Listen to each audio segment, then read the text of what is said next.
Hello everyone, कैसे हैं आप सभी। आशा करते हो अच्छे होंगे और मन लगा के पढ़ाई कर रहे होंगे। तो क्या होता है ना कि जब तक अपनी ज़िंदगी में हम लोग सफल नहीं हो जाते हैं तब तक हम भटकते ही रहते हैं। हमारा लक्ष्य हमारी आंखों के सामने रहता है लेकिन हमें दिखाई ही नहीं देता है। हम कहीं किसी और चीज़ की तलाश करते रहते हैं जो कि हमें करना कुछ और रहता है और हम कर कुछ और रहते हैं। तो ऐसा होता क्यों है और मतलब कब तक इसी तरह से आप भटकते रहेंगे और अपने साल इस तरह से निकलते रहेंगे, आपका समय भी बर्बाद हो रहा है, उम्र भी निकल रही है। आप लोग कैसे कमेंट आते हैं कि दीदी मैं इतने साल की हो गई। अभी जो मेरा कल का वीडियो था उस पर ही आप लोगों के बहुत सारे कमेंट आए थे कि इन्हीं सब चक्करों में मिल के रह के और मेरी एज इतनी निकल गई। तो आखिर क्या मतलब रीज़न है और कैसे बचें इन चीज़ों से। कभी एक समय ऐसा था कि मेरे साथ भी यही चीज़ें थी, तो मैं अपना अनुभव आप लोगों के सामने लेके आती हूँ। तो मैंने क्या ऑब्ज़र्व किया इतने दिनों में, जो मेरा संघर्ष रहा, इतने दिन की तैयारी रही, तो मैंने क्या चीज़ अब मैं महसूस करती हूँ कि वो चीज़ जो है ना करने से मतलब सफलता मिली मुझे। तो मैं भी ऐसे भटकती रह रही थी, कुछ पता नहीं चल रहा था। लक्ष्य सामने है और मैं कर कुछ और रही थी, मतलब एक दूसरी चीज़ हो रही थी, दूसरी दुनिया बन जाती है। तो वो क्या चीज़ें हैं ना, आपको 2-3 चीज़ों पर अगर आप ध्यान दे देंगे अभी से तो आप जल्दी अपने लक्ष्य को प्राप्त कर सकते हैं। उसमें जो इतना भटकाव है ना वो चीज़ कम हो सकता है। मेहनत तो अपनी है, मेहनत तो बिना मेहनत के तो कोई कुछ नहीं कर सकता है। कहते हैं ना कि सफलता कोई शॉर्टकट नहीं होता। अगर कोई सोच ले कि मैं जल्दी से हासिल कर लूँ कोई चीज़, तो ये नहीं होगा। आपको मेहनत तो करनी पड़ेगी और अगर आपने ज़बरदस्त तैयारी की तो आप जल्दी सफलता हासिल कर पाएंगे। फिर अगर उसी में कहीं से कुछ लेकिन रह जाता है तो फिर हमें समय लगता है। बस यही चीज़ है और कुछ नहीं है। तो चीज़ वो क्या है कि हम कि लक्ष्य से भटकते क्यों हैं। देखिए क्या होता है ना कि एक चीज़ जान लीजिए कि आप अगर इस दुनिया में जितना ही ज़्यादा बोलेंगे, जितना ही लोगों से अपनी बात शेयर करेंगे, तो मान के चलिए कि उतनी ही चीज़ें, पहली बात तो आपके अंदर की चीज़ें, एक जो अपनी पावर होती है ना ज़्यादा बोलने से वो निकलती है। ऐसा मैंने महसूस किया है कि हमारे अंदर जो भी एक भगवान की दी हुई शक्ति सब मनुष्य के अंदर होती है, एक आंतरिक शक्ति जिसको बोलते हैं। आप जितना ही ज़्यादा बोलेंगे वो बाहर निकलता है ना। हम अंदर से छीड़ पड़ते चले जाते हैं और कहीं ना कहीं दूसरा व्यक्ति इसका फ़ायदा भी उठाता है। जो लोग कम बोलते हैं उनकी आंतरिक शक्तियाँ जो है ना वो इकट्ठी रहती हैं, आपस में अंदर इकट्ठी रहती हैं और वो बहुत पावरफुल होते हैं। आप देखे होंगे जो कम बोलते हैं ना उनका एक शब्द ही बहुत मतलब मायने रखता है, लेकिन जो ज़्यादा बोलते हैं उनकी कोई वैल्यू नहीं होती है। तो सबसे पहली बात तो हम लोग यहाँ पे लक्ष्य से भटकने की बात कर रहे हैं, तो सबसे मतलब ज़्यादा नुकसानदायक होता है हमारा ज़्यादा बोलना, किसी को अपना समझ लेना, किसी से अपने आगे की जो रणनीति हमारी आगे फ्यूचर में जो छोटी सी चीज़ हम सोचते भी हैं ना तो वो भी हम शेयर कर देते हैं कि हम ये करने वाले हैं, मैंने ये सोचा है ना। हालांकि ये सरल और सीधे स्वभाव के जो लोग होते हैं उनके साथ ऐसा होता है कि वो अपनी चीज़ शेयर कर देते हैं। उनको लगता है कि कोई बात नहीं है, अपना कोई एक होना चाहिए जिससे शेयर करें, है ना। लेकिन ये काम ना करें। आप अगर चाहते हैं सफल होना ना तो पहली बात तो कम बोलना सीखिए और अपने सीक्रेट को अपने तक रखना सीखिए। किसी से शेयर मत करिए कि आप क्या करने वाले हैं, कैसे करें। और हाँ, राय अगर सबसे आप बैठ के जब ज़्यादा बोलेंगे तो फिर वही बात है कि अगर आप उसे बताएंगे कि हमको ये आगे करना है तो वो व्यक्ति जाहिर सी बात है कुछ ना कुछ बोलेगा ही, वो अपनी राय देगा ही और माइंड को डाइवर्ट होते। अगर आपने कुछ अच्छा सोचा भी है ना तो हो सकता है कि उस व्यक्ति की बात आपको तुरंत ऐसा इफेक्ट करे, वो व्यक्ति इस तरह से अपनी बात को आपके सामने रखे कि आपका माइंड डाइवर्ट हो जाए। आप करने को कुछ और सोचे थे, कर कुछ और दिए या भटक गए रास्ते से। तो ये काम मत करिए। आप अपने लक्ष्य से मतलब अगर आप चाहते हैं कि आपका लक्ष्य प्राप्त हो तो आप अपनी बात सबसे शेयर ना करिए, चुप रहना सीखिए। कहने का मतलब है कि चुप रहना सीखिए गंभीरता से। जब तक तैयारी कर रहे हैं तब तक की बात है, ठीक है। अब वैसे तो चुप रहना हमेशा के लिए अच्छा होता है।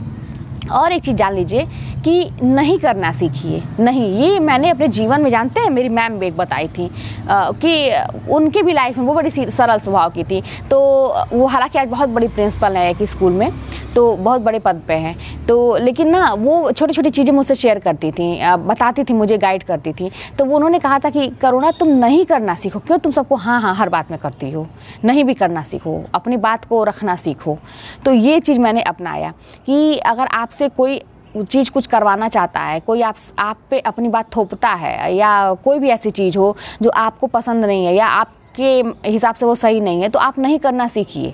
ज़रूरी नहीं है कि हम संकोचवश हर काम को हाँ हाँ करते चलें और आपका कहीं अंदर से मन ना हो, आपका उसमें नुकसान हो रहा है, लेकिन फिर भी आप संकोचवश कि वो व्यक्ति मेरा बहुत खास है, उसने ऐसा कह दिया है तो हम कैसे इस चीज़ को इग्नोर करें, है ना। तो ये चीज़ नहीं करना सीखिए, क्योंकि अगले व्यक्ति को भी सोचना चाहिए कुछ कहते समय कि हम ऐसा कोई कार्य दूसरे को ना दें कि या कुछ ऐसा ना कहें कि अगले को तकलीफ हो इससे या अगला दुविधा में पड़ जाए। क्योंकि हम लोग जैसे ऐसे हैं ना, जो नहीं कर पाता है, वो व्यक्ति कभी ऐसा कोई काम या कोई चीज़ दूसरों को नहीं कहता है जिससे तकलीफ हो दूसरों को या दूसरा कोई दिक्कत में आए, लेकिन हम लोग के साथ ऐसा होता है। तो आप नहीं करना सीखेंगे और आप देखेंगे कि आप अपने आप में रहने लगेंगे, है ना। और अपनी बात को, अगर सही बात है आपकी, तो आप उसको आवाज़ को दबने मत दीजिए, आप अपने उस पर कायम रखिए कि मैं ही क्यों, आप क्यों नहीं। जैसे कोई भी चीज़ होती है तो तुम करो, तुमको ऐसा, तुमको वैसा, है ना, संकोच वैसा हम लोग नहीं बोल पाते हैं। तो ये इतना कहने की आपके अंदर क्षमता होनी चाहिए कि मैं ही क्यों, आप क्यों नहीं। ये चीज़ आप सीखिए, नहीं करना सीखिए, ठीक है। 2-3 चीज़, जब तक आप तैयारी कर रहे हैं एकदम चुप रहिए और नहीं करना सीखिए। और सबसे बड़ा विकल्प है सफलता पाने का, अपने लक्ष्य पे एक वो करने का, कि आप जब ज़्यादा लोगों से, देखिए, जब ज़्यादा लोगों से आप दूर रहेंगे ना, ज़्यादा अपनी बात शेयर नहीं करेंगे, तो आप अंदर अपने आप से बातें करेंगे, आप अंदर अपने आप को समझेंगे। तब आपको बैठ के आप सोचिए, अपने आप से बातें करिए, बैठ के एकांत में। किसी की ज़रूरत नहीं है आपको कुछ सही रास्ता अपनाने के लिए या सही रास्ता देखने के लिए, किसी और तीसरे की ज़रूरत नहीं है। आप खुद सक्षम है ये चीज़ जानने के लिए। आप बैठ के सोचिए कि मैं क्या चीज़ करने में सक्षम हूँ, मैं क्या चीज़ कर सकता हूँ, ठीक है, या क्या चीज़ कर सकती हूँ। आपको रास्ता मिलेगा। बिल्कुल इस पर मत जाइए कि मुझे अपनी इमेज बनानी है कि वो ये वाली पढ़ाई कर रहा है, वो ये वाली तैयारी कर रहा है, ये वाला फॉर्म, ये वाला पदवी, है ना। किसी चक्कर में नहीं। आप क्या कर सकते हैं, पहले आप ये देखिए। पहले आपको एक जॉब ज़रूरी है, अपने पैर पे खड़ा होना ज़रूरी है। आप पहले एक चीज़ में घुसिए। बार बार मैं कहती हूँ कि आप एक चीज़ में घुसिए, उसके बाद तमाम रास्ते आपके लिए बन जाएंगे। लेकिन पहले एक जॉब आपके पास होनी ज़रूरी है, या कोई भी एक अच्छा सा बिजनेस ही हो, अच्छा सा कोई भी काम। बात सरकारी नौकरी की नहीं है, लेकिन आप एक सफल व्यक्ति के रूप में पहचाने जाएं। एक बहुत ज़रूरी है सही एज में, है ना। और अगर एज निकल भी गई है तो भी आपको निराश होने की ज़रूरत नहीं है, आप कोशिश करिए।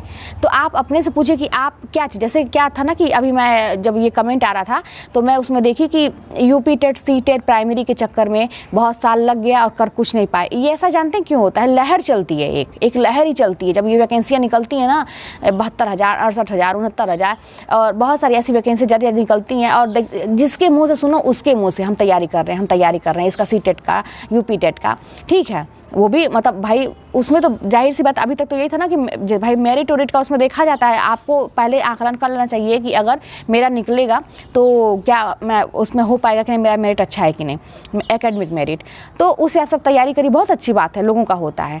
लेकिन फिर मैं कहूँगी कि फिर आप ही लोग का प्रश्न है कि उसमें इतने सब्जेक्ट, सुपर टेट जो होता है उसमें इतने सब्जेक्ट पूछे जा रहे हैं, तो कैसे संभव नहीं है। तो फिर आप अपनी क्षमता पहचानिए।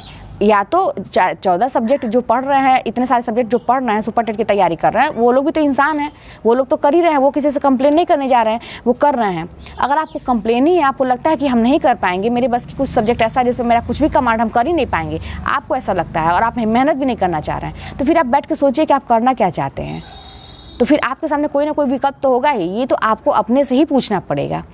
और रही किसी चीज़ की तैयारी की बात, कोई चीज़ कठिन या आसान क्यों हो जाता है हम लोग के लिए।